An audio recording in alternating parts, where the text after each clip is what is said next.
지금 제 말을 아주 주의 깊게 들어주십시오. 제가 지금 말씀드리려는 것이 내일 아침 온전한 정신으로 일어나는 것과 앞으로 6개월 안에 당신의 모든 것을 잃는 것 사이의 차이가 될 수 있습니다. 지금 당장 제가 부탁드리는 것을 해주셔야 합니다. 하시던 일을 멈추십시오. 가슴에 손을 얹어 보십시오. 심장 박동이 느껴지십니까? 좋습니다. 이제 방에 들어갔다가 왜 들어왔는지 완전히 잊어버렸던 마지막 순간을 떠올려 보십시오. 언제였습니까? 어제? 오늘 아침? 지난주에 이런 일이 단 한 번이라도 있었다면 당신의 뇌는 이미 대부분의 사람들이 너무 늦을 때까지 무시하는 긴급 신호를 보내고 있는 것입니다. 제 이름은 김지혜 박사입니다. 저는 신경과 전문의이며 지난 18년간 서울의 병원 진료실에서 모두 같은 말을 하는 환자들을 치료해 왔습니다. 그들은 모두 이런 작은 기억력 감퇴가 정상이라고 생각했다고 말했습니다. 오후에 머리가 멍한 것이 나이가 드는 과정의 일부라고 생각했습니다. 그들은 틀렸습니다. 그리고 그들이 저를 찾아왔을 때는 일부는 이미 수년간의 소중한 치료 시간을 잃은 후였습니다. 제 일에서 가장 두려운 것이 무엇인지 말씀드리겠습니다. 작년 한 해에만 저는 사소한 문제라고 부르는 것을 호소하며 찾아온 400명이 넘는 환자들을 진료했습니다. 이름을 잊어버리는 것, 말하다가 생각의 흐름을 잃는 것, 전에는 원하지 않던 단 음식을 갈망하는 것, 새벽 3시에 깨서 다시 잠들지 못하는 것, 제가 그들의 뇌 스캔을 검사했을 때 무엇을 발견했는지 아십니까? 산소 공급 감소, 기억, 의사결정, 운동 조절을 담당하는 중요한 영역으로의 혈액 순환 감소. 이 환자들의 85%는 자신이 인지기능 저하의 초기 단계에 있다는 것을 전혀 몰랐습니다. 그들은 단지 피곤하다고 생각했습니다. 스트레스 탓으로 돌렸습니다. 나이 탓으로 돌렸습니다. 하지만 나이가 여기서 적은 아닙니다. 적은 보이지 않으며 당신이 경고 신호를 무시하는 동안 하루하루 당신의 뇌 기능을 훔쳐가고 있습니다. 제 진료실에 앉는 모든 환자에게 말하는 것을 당신과 공유하겠습니다. 당신의 뇌는 어느 날 갑자기 고장나는 기계가 아닙니다. 신호를 보냅니다. 조용한 신호를, 대부분의 사람들이 그냥 넘겨버릴 만큼 미묘한 신호를. 하지만 이 신호들이 바로 당신의 골든타임입니다. 이것이 모든 것이 아직 회복될 수 있는 시간의 창입니다. 이때 간단한 변화들이 잃어가고 있는 것을 되돌릴 수 있습니다. 하지만 이 창은 닫힙니다. 그리고 그것이 닫히면 손상은 영구적이 됩니다. 저는 어머니나 아버지가 왜 더 일찍 오지 않았는지 눈물로 묻는 너무나 많은 가족들의 손을 잡아왔습니다. 저는 성인 자녀들이 더 이상 자신의 얼굴을 알아보지 못하는 부모를 앞으로 10년간 먹이고 씻겨야 한다는 것을 깨닫는 것을 봤습니다. 저는 죄책감을 받습니다. 저는 지쳐버림을 받습니다. 그리고 저는 누군가가 초기 신뢰 주에만 기울였더라면 이 모든 것을 예방할 수 있었다는 것을 알게 되었을 때의 분노를 받습니다. 당신은 자녀들에게 짐이 되고 싶지 않으실 겁니다. 알고 있습니다. 당신은 손주들을 안고 그들의 이름을 기억하고 싶으실 겁니다. 부엌에 들어가서 모든 것이 정확히 어디 있는지 알고 싶으실 겁니다. 과거의 이야기를 조각나고 흐릿하게가 아니라 명확하게 떠올리며 말하고 싶으실 겁니다. 그래서 제가 오늘 여기 있는 것입니다. 왜냐하면 저는 심각한 쇠퇴가 시작되기 몇 달 또는 몇 년 전에 나타나는 7가지 특정 경고 신호를 확인했기 때문입니다. 그리고 매일 아침 8분이 걸리는 방법을 개발했습니다. 그게 전부입니다. 8분. 제 환자들은 이 정확한 방법을 사용하여 영원히 사라졌다고 생각했던 정신적 명료함을 되찾았습니다. 제 말을 아주 주의 깊게 들어주십시오. 제가 지금 말씀드리려는 것이 당신의 생명이나 당신이 깊이 사랑하는 사람의 생명을 구할 수 있습니다. 저는 이론으로 당신의 시간을 낭비하러 온 것이 아닙니다. 저는 사람들이 뇌가 필사적으로 보내는 신호를 무시할 때 무슨 일이 일어나는지 봤기 때문에 여기 있습니다. 제 이름은 김지혜 박사입니다. 저는 18년 넘게 서울에서 신경과 전문의로 일해왔습니다. 그 시간 동안 수천 명의 환자를 치료했습니다. 그리고 제가 보는 가장 가슴 아픈 사례는 질병이 갑자기 닥친 경우가 아니라고 확신을 가지고 말씀드릴 수 있습니다. 가장 가슴 아픈 사례는 경고 신호가 줄곧 있었고 주의를 요구하며 외치고 있었지만 아무도 그들이 보고 있는 것이 무엇인지 이해하지 못한 경우입니다. 지금 제가 부탁드리는 것을 해주십시오. 지난주의 삶에 대해 생각해 보십시오. 충분히 잤는데도 유난히 피곤함을 느끼셨습니까? 평소보다 단 음식을 갈망하셨습니까? 휴대폰을 어디에 뒀는지, 방에 무엇을 하러 들어갔는지, 같은 작은 것들을 잊으셨습니까? 이 질문 중 단 하나에라도 예라고 답하셨다면 당신의 뇌는 이미 도움을 요청하고 있을지 모릅니다. 이것들은 단순히 스트레스의 신호가 아닙니다. 이것들은 단순히 정상적인 노화가 아닙니다. 수년간의 연구와 임상 작업을 통해 제가 발견한 것은 이러한 증상들이 매우 구체적이고 매우 위험한 무언가를 가리킨다는 것입니다. 그것들은 뇌의 중요한 영역으로의 산소 공급 감소를 나타냅니다. 그리고 뇌가 충분한 산소를 공급받지 못하면 죽기 시작합니다. 한꺼번에가 아닙니다. 천천히, 조용히, 세포 하나하나씩 제가 절대 잊을 수 없는 환자에 대해 말씀드리겠습니다. 박 씨는 딸이 강남에 있는 제 클리닉으로 모셔왔을 때 71세였습니다. 몇 달 동안 그는 새벽 3시나 4시에 깨서 다시 잠들지 못했습니다. 그는 계속 사탕을 갈망했는데 그에게는 드문 일이었습니다. 그의 가족은 그가 나이가 들면서 더 불안해진 것뿐이라고 생각했습니다. 하지만 제가 그를 검사하고 적절한 검사를 실시했을 때 그의 뇌로 가는 혈류가 현저히 감소한 것을 발견했습니다. 6개월만 더 기다렸다면 박 씨는 큰 더 뇌졸중을 겪었을 수 있습니다. 대신 우리는 일찍 발견했습니다. 8주 안에 제 치료법을 따른 지 몇 주 만에 그의 수면은 정상화되었습니다. 갈망은 사라졌습니다. 정신이 맑아졌습니다. 행동해야 할 최적의 시기는 바로 지금입니다. 다음 달이 아닙니다. 증상이 악화될 때까지 기다리는 것이 아닙니다.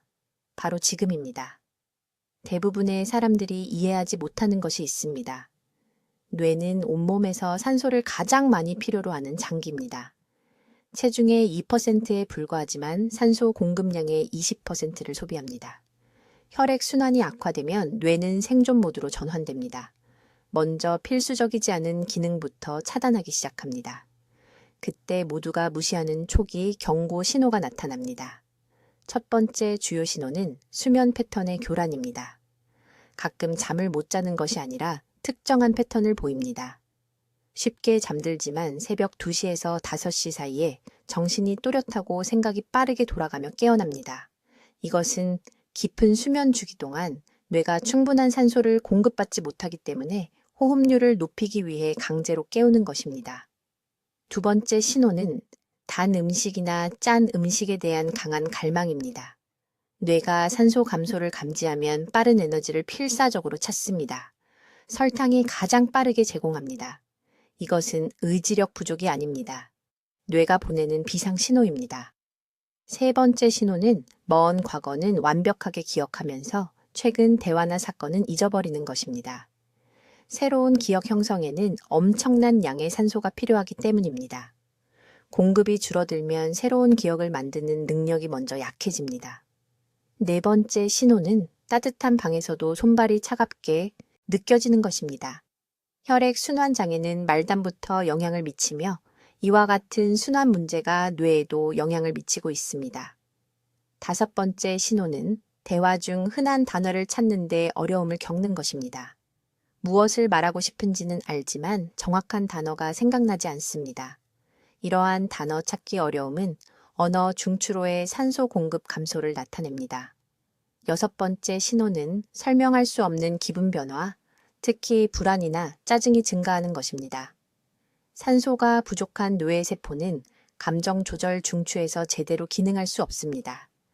일곱 번째이자 마지막 신호는 빠르게 일어설 때 어지럽거나 현기증이 나는 것입니다. 이러한 자세 변화는 순환계가 이미 뇌에 충분한 공급을 하는데 어려움을 겪고 있음을 드러냅니다. 이제 제가 매일 진료실에서 보는 두 번째 경고 신호에 대해 말씀드리겠습니다. 이것은 사람들이 항상 아무것도 아니라고 무시하기 때문에 매우 위험합니다. 그들은 그저 스트레스라고 생각합니다. 나이가 들어서 그런 거라고 생각합니다. 하지만 지금 분명히 말씀드리는데 이것은 뇌가 도움을 요청하며 비명을 지르는 것입니다.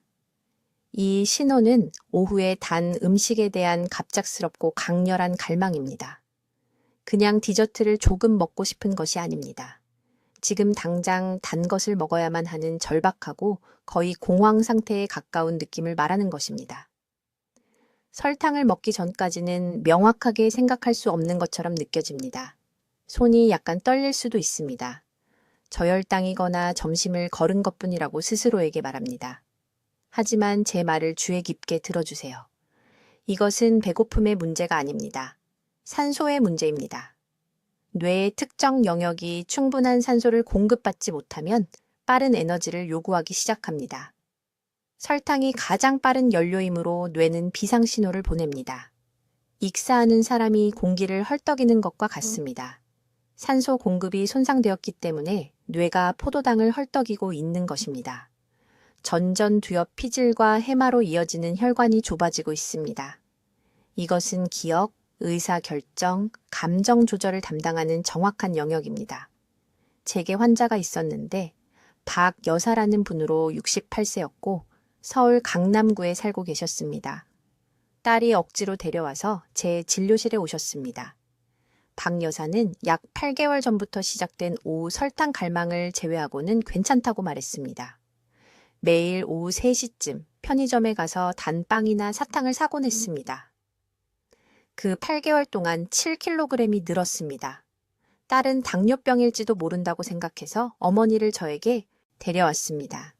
박 여사를 진찰하고 인지검사를 했습니다. 공복혈당은 정상이었습니다. 당뇨병이 아니었습니다. 하지만 순환평가와 뇌영상 검사를 했을 때 제가 예상했던 것을 정확히 발견했습니다. 측두엽과 전두엽으로 가는 혈류 감소였습니다. 아직 뇌졸중을 일으킬 정도는 아니었지만 이러한 강렬한 갈망을 유발하기에는 충분했습니다. 뇌가 산소 부족으로 굶주리고 있었기 때문에 문자 그대로 에너지를 갈구하고 있었습니다. 대부분의 사람들이 이해하지 못하는 것이 있습니다. 이러한 갈망에 굴복하여 설탕을 먹으면 약 30분에서 1시간 정도는 기분이 나아집니다. 그러다가 더 나빠집니다. 머리가 흐릿해집니다. 피곤해집니다. 그리고 다음날 사이클이 계속되며 보통 더 강해집니다. 설탕이 혈관의 염증을 일으켜 산소 문제를 더욱 악화시키기 때문입니다. 증상은 완화시키지만 근본 원인은 목 졸라 죽이는 것입니다. 정말 무서운 부분은 이것입니다. 이러한 갈망이 매일의 패턴이 되었다는 것을 알아차릴 때쯤이면 뇌는 이미 몇 달, 때로는 몇 년 동안 산소 부족으로 고통받고 있습니다. 손상이 조용히 축적되고 있습니다. 혈관이 좁아지고 있습니다. 뇌 세포가 약해지고 있습니다. 그리고 이 신호를 무시하는 매일매일 혈관이 갑자기 완전히 막히는 임계점에 더 가까워지고 있습니다. 지난 2주를 돌이켜보시기 바랍니다. 이런 경험을 하신 적이 있습니까? 반드시 단 것을 먹어야 하는 오후의 무너짐? 사탕을 먹거나 단 커피를 마실 때까지 집중할 수 없는 순간? 일주일에 3번 이상 이런 일이 발생한다면 위험구역에 있는 것입니다. 뇌가 지금 당장 조난 신호를 보내고 있습니다. 박 여사는 즉시 제 치료법을 시작했습니다. 3주 안에 그 절박한 오후 갈망이 완전히 사라졌습니다. 정신이 맑아졌습니다. 에너지가 안정되었습니다. 하지만 그녀는 운이 좋았습니다. 제때 발견했으니까요. 모든 사람이 그런 것은 아닙니다. 지금이 행동할 최적의 시기입니다. 이제 3번째 경고 신호에 대해 말씀드리겠습니다. 이것은 모두가 완전히 정상이라고 생각하기 때문에 충격적입니다. 이것은 제 병원에서 가장 자주 무시되는 증상인데 볼 때마다 정말 안타깝습니다. 뇌 기능. 저하의 3번째 숨겨진 신호는 음식 갈망의 갑작스러운 변화, 특히 오후에 단 음식에 대한 강한 욕구입니다. 잘 들으세요. 오후 2시에서 4시 사이에 사탕, 빵 또는 단 음료를 간절히 원하게 된다면 당신의 뇌가 도움을 요청하며 비명을 지르고 있는 겁니다. 이것은 단순한 갈망이 아닙니다. 이것은 산소 부족으로 굶주린 뇌세포들이 울부짖는 소리입니다. 지금 당신의 머릿속에서 정확히 무슨 일이 일어나고 있는지 설명해 드리겠습니다. 뇌로 가는 혈류가 감소하면 뇌는 충분한 산소와 포도당을 얻을 수 없습니다. 포도당은 뇌가 기능하는 데 필요한 연료입니다. 산소 수치가 떨어지면 뇌는 당황하여 신체에 긴급 신호를 보내 빠른 에너지를 요구합니다. 그래서 갑자기 단 것이 당기는 겁니다.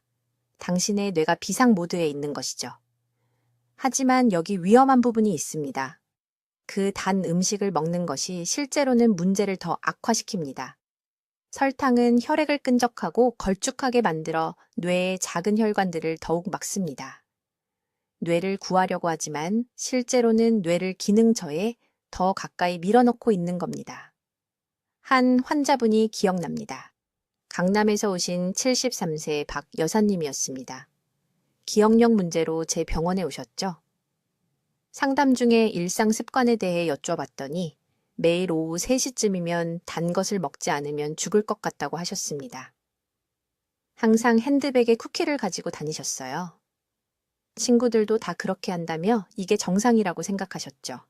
하지만 뇌 스캔을 검사해보니 전두엽에 혈류가 감소되어 있었습니다. 그 쿠키 갈망은 뇌의 절박한 경고 신호였습니다. 우리는 골든 타임 안에 발견했습니다. 6개월만 더 기다렸다면 큰 뇌졸중을 겪었을 수도 있었습니다. 하지만 단 것, 갈망만이 유일한 음식 경고 신호가 아닙니다. 다음 증상에도 주의를 기울이세요. 평소 좋아하던 음식, 특히 마늘, 생강, 발효채소 같은 강한 맛의 음식에 갑자기 흥미를 잃는다면 이것도 또 다른 위험 신호입니다. 왜일까요? 혈류 감소가 후각을 먼저 영향을 주고 후각이 음식 맛을 느끼는 능력의 80%를 조절하기 때문입니다. 환자분들이 음식이 싱겁거나 맛이 없다고 말씀하시면 저는 즉시 뇌순환을 검사합니다. 절대적으로 중요한 음식 신호가 하나 더 있습니다. 식사를 했는지 안 했는지 잊어버리거나 식사 후 30분 만에 다시 배가 고프다면 뇌의 기억 중추가 이미 손상된 것입니다. 부산에서 오신 68세 최 씨에게 이런 일이 있었습니다. 부인이 데리고 오셨는데 하루에 4-5끼를 먹지만 먹은 것을 전혀 기억하지 못한다고 했습니다. 뇌 스캔 결과 뇌의 기억 중추인 해마로 가는 산소가 심각하게 감소되어 있었습니다. 아직 골든타임 안에 있었지만 간신이었습니다. 이제 충격적인 사실을 말씀드려야겠습니다. 이런 갈망이 있을 때 할 수 있는 최악의 행동은 대부분의 의사들이 권하는 것입니다. 대부분의 의사들은 소량씩 자주 먹고 건강한 간식을 선택하라고 합니다. 이것은 틀렸습니다. 완전히 틀렸어요. 뇌가 산소 부족으로 굶주리고 있을 때 더 자주 먹으면 소화기관이 뇌에서 더 많은 혈액을 빼앗아 갑니다. 위장은 음식을 소화하기 위해 엄청난 혈류가 필요합니다. 먹을 때마다 죽어가는 뇌세포에서 혈액을 빼앗는 겁니다. 그럼 어떻게 해야 할까요? 제 정확한 치료법을 곧 알려드리겠습니다. 하지만 먼저 지금 당장 자신을 점검해 보세요. 오후에 단 것이 당기나요? 음식 맛이 없어졌나요? 어제를 신중히 떠올려 보세요. 이것은 재앙이 닥치기 전 뇌의 마지막 경고입니다. 이제 뇌가 도움을 요청하는 4번째 경고 신호입니다. 이것은 박 여사님이 서울에 있는 제 병원에 오시기 전 거의 생명을 위협했던 신호입니다. 잘 들으세요. 지금 이 증상을 겪고 있으면서도 대수롭지 않게 여기고 있을 수도 있으니까요. 이 신호는 갑작스럽고 강렬한 극도로 짠 음식에 대한 갈망입니다. 저녁 식사에 소금을 조금 즐기는 것을 말하는 게 아닙니다. 새벽 2시에 깨어나 무 절임이 간절히 먹고 싶거나 한 번에 김 3봉지를 먹거나 밥에 간장을 직접 부어 먹어도 충분히 짜지 않게 느껴지는 것을 말합니다. 가족들은 농담으로 넘길 수도 있습니다. 당신도 단순한 기호의 변화라고 생각할 수 있죠. 하지만 지금 당신의 두개골 안에서 실제로 무슨 일이 일어나고 있는지 말씀드리겠습니다. 뇌의 특정 부위, 특히 시상하부와 미각 인식을 조절하는 영역이 충분한 산소를 받지 못하면 신경 수용체가 오작동하기 시작합니다. 맛 성분을 감지하는 세포들이 퇴화하기 시작합니다. 뇌는 무언가를 뭐든지 느끼려는 필사적인 시도로 여전히 인식할 수 있는 가장 기본적이고 원시적인 맛인 짠맛을 요구하기 시작합니다. 이것은 갈망이 아닙니다. 죽어가는 뇌 조직의 조난 신호입니다. 박 여사님은 강남의 신경과 센터에 있는 제 진료실에 오셨을 때 68세였습니다. 6개월 동안 소금을 엄청나게 드셨습니다. 아침엔 생선조림, 김치 국물을 컵으로 마시고 이미 짠 국에 소금을 더 넣으셨죠. 따님은 나이가 들면서 미각이 약해진 거라고 생각했습니다. 모두가 노인들에게는 정상이라고 했습니다. 하지만 검사를 해보니 어땠을까요? 측두엽과 전두엽으로 가는 혈류가 심각하게 감소되어 있었습니다. 뇌가 질식하고 있었고 소금 갈망은 몸의 마지막 경보 시스템이었습니다. 대부분의 사람들이 이해하지 못하는 것이 있습니다. 갑자기 소금이 강하게 당기기 시작하면 뇌의 혈관이 이미 수축되어 있는 겁니다. 산소 공급이 이미 손상된 것이죠. 더 이상 초기 단계가 아닙니다. 골든타임에 있는 것입니다. 개입으로 여전히 손상을 되돌릴 수 있는 결정적인 시간이지만 그 시간은 빠르게 닫히고 있습니다. 3개월, 6개월 더 무시하면 영구적인 인지 기능, 저하 4배로 증가하는 뇌 졸중 위험, 그리고 돌이킬 수 없는 기억력 상실을 겪게 됩니다. 하지만 이보다 더 위험한 측면이 있습니다. 이런 짠맛 욕구에 굴복하면 악순환이 시작됩니다. 과도한 나트륨은 혈관을 더욱 수축시킵니다. 혈압이 급상승합니다. 감소된 혈류는 더 악화됩니다. 뇌는 더욱 굶주리게 됩니다. 그러면 더 많은 소금을 갈망하게 됩니다. 이것은 죽음의 소용돌이이며 대부분의 사람들은 삼성병원이나 세브란스 병원 응급실에 본격적인 뇌졸중으로 실려갈 때까지 자신이 그 안에 있다는 것을 깨닫지 못합니다. 저는 일부 환자들에게서 정반대의 극단적인 경우도 봅니다. 소금 대신 극도로 단 음식에 대한 이상한 욕구가 생기거나 식욕을 완전히 잃고 하루 종일 먹는 것을 잊어버립니다. 55세 이후 식습관이나 맛 선호도의 갑작스럽고 극적인 변화는 모두 위험 신호입니다. 뇌가 이러한 기능을 제어하는데 제어센터가 적절한 산소를 공급받지 못하면 신호가 뒤섞입니다. 지금 당장 확인해 보세요. 지난 3개월 동안 음식 선호도가 극적으로 변했습니까? 모든 것에 소금을 더 많이 넣고 있습니까?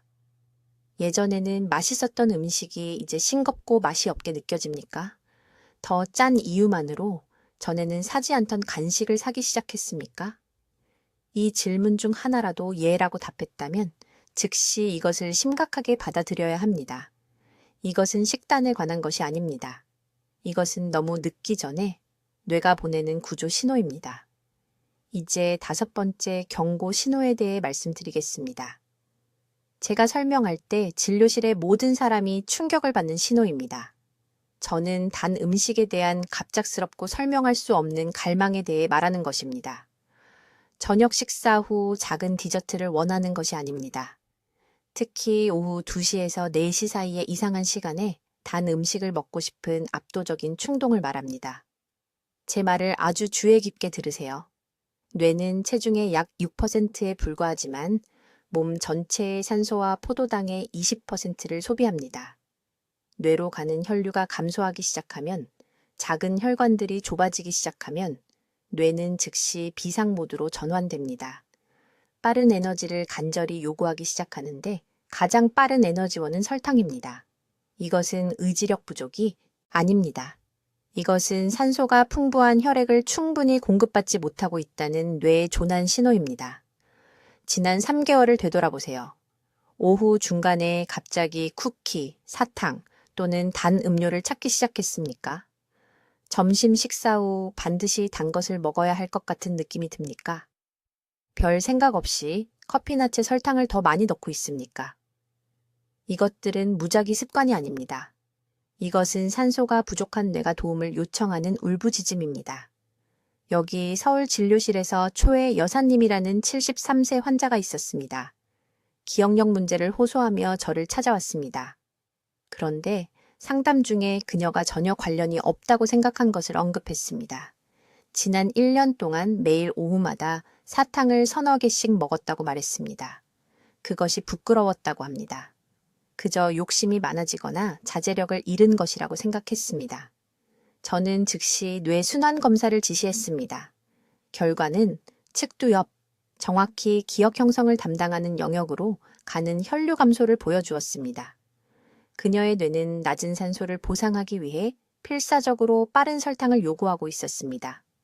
적절한 순환을 회복시키기 위한 제 치료법을 따른 지 6주 만에 그녀의 설탕 갈망은 완전히 사라졌습니다. 그녀에게 필요한 것은 의지력이 아니었습니다. 산소가 필요했습니다. 하지만 대부분의 사람들이 완전히 놓치는 위험이 있습니다. 이러한 갈망을 만족시키기 위해 뇌에 설탕을 공급하면 악순환이 만들어집니다. 그렇습니다. 설탕은 빠른 에너지를 제공하지만 혈관에 염증도 일으킵니다.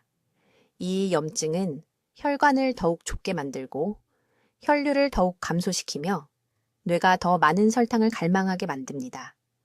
본질적으로 휘발유로 불을 끄는 것입니다. 정말로 무서운 부분은 이것입니다.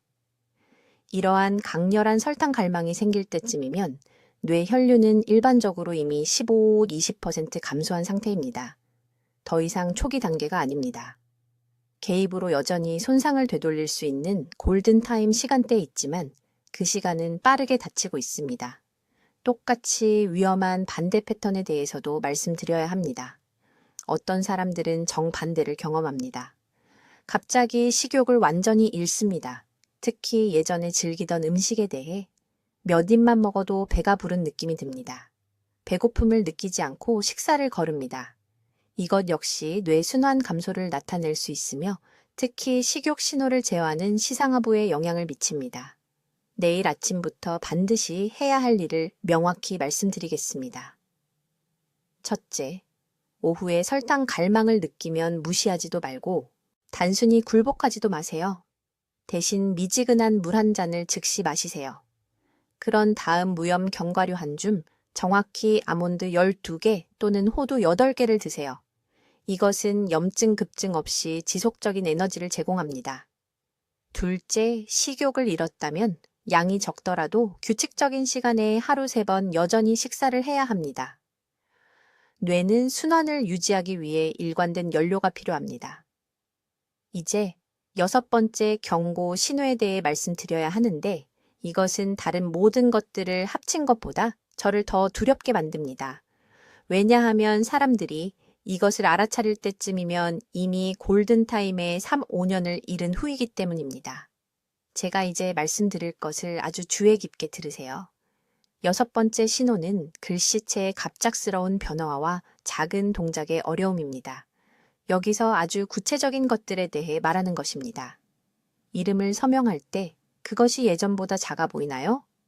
아침에 셔츠 단추를 채울 때 손가락이 예전보다 더 서툴러졌나요? 젓가락을 잡을 때 음식이 더 쉽게 떨어지나요? 이것은 단순히 나이가 드는 징후가 아닙니다.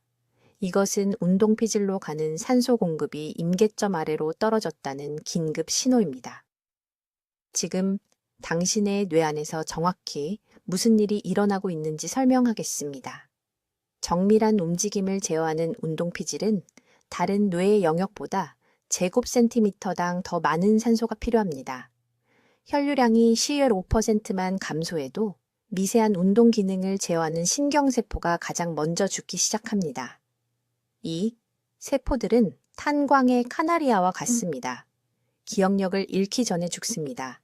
뇌졸중이 오기 전에 죽습니다. 지금 당신에게 경고하고 있습니다. 저에게 환자가 한 분 계셨습니다. 서울 강남에 사시는 74세의 박 여사님이었습니다. 딸이 이상한 점을 발견해서 제 클리닉에 오셨습니다. 박 여사님은 40년 동안 매일 밤 일기를 쓰셨습니다. 단 하루도 거르지 않으셨죠.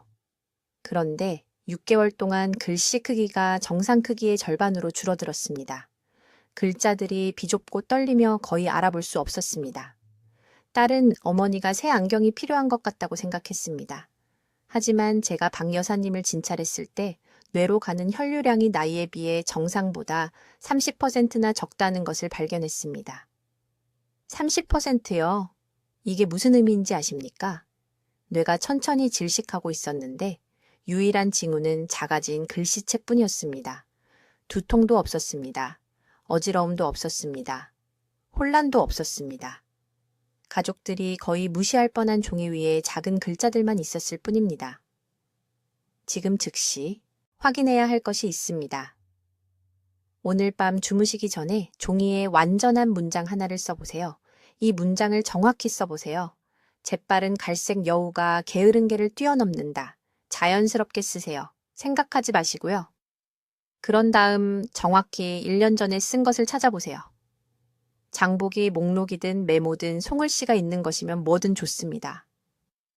나란히 놓고 비교해보세요. 글씨가 작아졌나요? 글자들이 더 비좁게 붙어 있나요? 서명이 덜 유려하고 더 경직되어 있나요? 답이 예라면 영구적 손상이 되기 전까지 6개월도 안 남은 황금 시간만 남아 있습니다. 겁주려고 과장하는 게 아닙니다. 18년간의 임상 데이터를 바탕으로 한 의학적 현실을 말씀드리는 것입니다. 하지만 더 있습니다. 작은 물건을 다루는 방법을 확인해 보세요. 평평한 탁자에서 동전을 쉽게 집을 수 있나요? 아니면 먼저 가장자리로 밀어야 하나요? 바늘에 실을 꿰을 때 예전보다 더 많은 시도가 필요한가요? 이러한 운동 기능은 호흡 반사와 심박 조절을 제어하는 바로 그 뇌 영역이 제어합니다. 이 영역들이 망가지기 시작하면 모든 것이 망가지기 시작합니다. 이 징후가 매우 위험한 이유는 대부분의 사람들이 손을 탓하기 때문입니다. 관절염이라고 생각합니다. 근육이 약하다고 생각합니다. 손 운동기구를 사서 고무공을 쥐어짜면서 문제가 손에 있는 게 전혀 아니라는 것을 완전히 놓칩니다. 문제는 뇌에 있고 뇌는 바로 지금 이 순간 산소가 고갈되고 있습니다. 박 여사님은 제가 알려드린 8분 아침 프로토콜을 단 4주간 따르신 후 글씨체가 정상 크기로 돌아왔습니다. 딸은 어머니의 일기가 다시 커지는 것을 보고 제 진료실에서 울었습니다. 글자들이 자신감과 명료함을 가지고 퍼져나갔습니다. 뇌가 절실히 필요로 하는 것을 주면 얼마나 빨리 치유될 수 있는지 보여주는 것입니다. 글씨체를 무시하지 마세요. 손가락을 무시하지 마세요. 도움을 요청하며 비명을 지르고 있습니다. 이제 분명히 말씀드리겠습니다. 가장 중요한 것은 이 7가지 경고 신호를 아는 것만이 아닙니다. 가장 중요한 것은 내일 아침부터 즉시 행동하는 것입니다. 서울과 부산의 병원에서 환자들을 치료한 18년 동안 이 모든 지식을 가지고 있었지만 너무 늦게까지 기다린 사람들을 너무 많이 봤기 때문입니다. 정확히 무엇을 해야 하는지 알려드리겠습니다. 아침에 일어나자마자 이를 닦기 전에 미지근한 물 한 잔을 마시세요. 찬물이 아닙니다. 뜨거운 차도 아닙니다. 미지근한 물입니다. 이 한 가지 행동만으로도 수면 중 탈수 후 뇌로 가는 혈류를 회복하기 시작합니다. 뇌는 73%가 물입니다. 물을 마시지 않고 8시간 동안 자면 혈액이 걸쭉해집니다. 혈액이 걸쭉해지면 뇌세포에 도달하는 산소가 줄어듭니다. 이것이 새벽 4시에서 6시 사이에 뇌졸중이 많이 발생하는 이유입니다. 둘째, 일어난 후 30분 이내에 아침을 먹어야 합니다. 뇌가 기능하려면 포도당이 필요하지만 단백질에서만 나오는 특정 아미노산도 필요합니다. 환자들에게 아침에 최소 20g의 단백질을 먹으라고 말합니다. 계란 3개 또는 두부 100g 또는 작은 고등어 구이 한 토막입니다. 빵이 아닙니다. 쌀죽만도 안 됩니다. 단백질입니다. 이것 없이는 뇌세포가 전날의 손상을 복구할 수 없습니다. 셋째 행동. 제가 수천 명의 환자에게 가르친 목순환 운동을 정확히 8분 동안 하세요. 등을 곧게 펴고 의자에 앉으세요. 천천히 머리를 오른쪽으로 편안한 만큼 돌리세요. 10초 동안 유지하세요. 중앙으로 돌아오세요. 이제 왼쪽으로 돌리세요. 10초 동안 유지하세요. 이것을 10번 반복하세요. 그런 다음 머리를 앞으로 기울여 턱을 가슴 쪽으로 가져가세요. 10초 동안 유지하세요. 부드럽게 뒤로 기울이세요. 10초 동안 유지하세요. 10번 반복하세요. 이 간단한 움직임은 뇌에 영양을 공급하는 척추 동맥을 통한 혈류를 증가시킵니다. 이 동맥들은 목뼈를 통과하는데 휴대폰과 컴퓨터를 사용하는 현대 생활이 매일 수시간 동안 이 동맥들을 압박합니다. 넷째, 부엌에서 3가지 특정 품목을 즉시 제거해야 합니다. 올리브유나 참기름이 아닌 모든 식용유를 버리세요. 그런 싼 식물성 기름은 혈관의 염증을 일으킵니다. 백설탕과 백설탕으로 만든 모든 것을 버리세요. 설탕은 뇌의 가장 작은 혈관의 섬세한 내막을 손상시킵니다. 그리고 가공육, 특히 질산염과 보존료가 들어간 것들은 버리세요. 이런 화학물질들은 혈관이 유연하고 열린 상태를 유지하는데 필요한 산화질소를 생성하는 세포를 직접 파괴합니다. 5번째 조치는 이 3가지 음식을 매일 드시는 것입니다. 중간 크기 토마토 1개는 산화 손상으로부터 뇌세포를 보호하는 라이코펜을 함유하고 있습니다. 호두 1줌은 뇌가 새로운 연결을 만드는데 사용하는 정확한 오메가6 지방산을 제공합니다. 그리고 시금치나 케일 같은 잎이 채소 2접시는 체내에서 산화질소로 전환되는 질산염을 제공합니다. 마지막 중요한 단계는 모니터링입니다. 매일 아침 거울을 보고 자신을 확인하세요. 웃어보고 얼굴 양쪽이 똑같이 움직이는지 확인하세요. 2팔을 앞으로 들어 올려 어느 쪽도 아래로 처지지 않는지 확인하세요. 간단한 문장을 소리내어 말하고 발음이 어눌해지지 않는지 들어보세요. 이 3가지 확인은 15초밖에 안 걸리지만 골든타임 내에 뇌졸중을 발견하여 생명을 구할 수 있습니다. 한 가지 이해하셔야 합니다. 이것은 복잡하지 않습니다.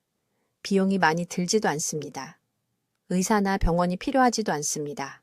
하지만 지금 당장 뇌 건강이 편리함이나 오래된 습관보다 더 중요하다고 결정하셔야 합니다. 댓글에 내일부터 내 뇌를 보호하겠습니다 라고 적어주세요. 자신만을 위해서가 아니라 건강하고 독립적인 부모가 필요한 자녀들을 위해서입니다. 이 정보를 가족 모두와 공유하세요. 이제 지식을 가지셨습니다. 유일한 질문은 너무 늦기 전에 이것을 사용할 것인가입니다. 기억하세요. 골든타임은 지금입니다. 뇌는 오늘 신호를 보내고 있습니다. 귀를 기울이시겠습니까? 아니면 손상이 영구적이 될 때까지 무시하시겠습니까? 선택은 항상 여러분의 몫입니다. 댓글로 알려주세요. 김 박사의 7가지 경고 신호 중 자신이나 사랑하는 사람에게서 어떤 것을 발견하셨나요? 내일부터 8분 아침 루틴을 시작하시겠습니까? 여러분의 계획이 궁금합니다. 중요한 뇌 건강 정보를 계속 공유할 수 있도록 구독해 주시고 이런 중요한 증상을 무시하고 있을지 모르는 가족과 친구들과 이 영상을 공유해 주세요. 조기 조치가 큰 차이를 만들 수 있습니다. 듣기만 해도 현명해지는 저희 채널을 시청해 주셔서 감사합니다.